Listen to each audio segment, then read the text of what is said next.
Hello and welcome to another fun-filled edition of Adam's Music Box, where today we celebrate the debut of one of the most influential, albeit obscure at the same time, bands in all of music, and that's King Crimson, because it was on this day in 1969 that King Crimson released the album In the Court of the Crimson King.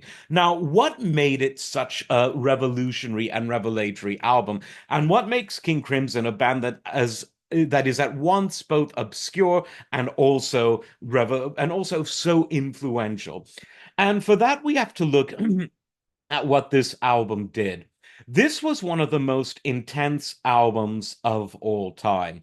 In an age where Flower Power was still pretty groovy, and even though there was darker music, there was The Doors, there was The Nice. You had sort of the happier side of prog rock with the Moody Blues, the jazzier side with The Nice, the more psychedelic side with Pink Floyd under Syd Barrett. But at this point in time, the level of intensity that King Crimson brought with this album wasn't really apparent in what we would now call the progressive rock of the late 60s.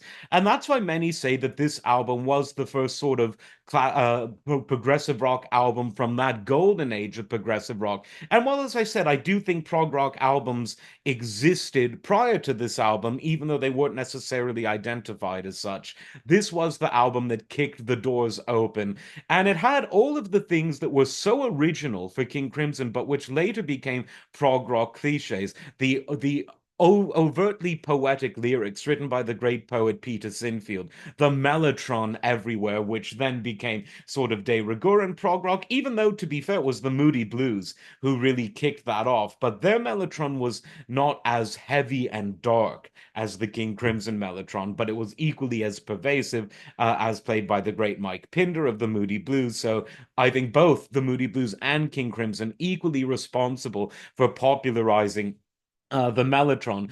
The writing was very advanced. The playing was incredibly intricate for anything that rock audiences would have been accustomed to. And it was one of those albums where it's not light listening. It's the kind of album that you listen to front to back and it just sort of hits you. And I think Robert Fripp, the leader of King Crimson, summed it up best when he talked about the band's debut concert in Hyde Park. They were opening for the Rolling Stones, a very different kind of band. And he talked about the first time that he played 21st Century Schizoid Man for the audience. And he said, after the song concluded, there was just a stunned silence, followed by a rapturous applause. And he said, that is what they were going for. They wanted to shock people. And in that sense, you could almost say that this album, maybe along with the first Frank Zappa and the Mothers album, Freak Out, it was the first sort of shock rock album, not in the sense that it was visually shocking like a Gwar type of thing much later, but in the sense that you listen to it and you're literally thinking, what on earth did I just hear? Followed by, now I want to hear it again.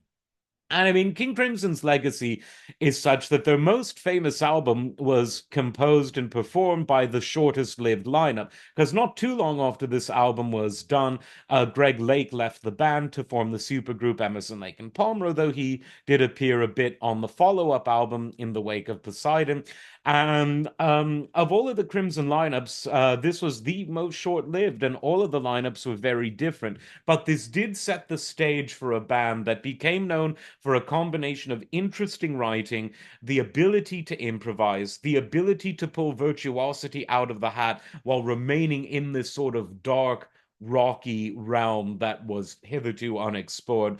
It really is not only one of the most revolutionary albums of all time, but really one of the best. Not the kind of thing you'd listen to on a summer's day at the picnic or whatever, but it's definitely one of those intense albums that when you want to just be bulldozed over, you'll put it on and you'll love it.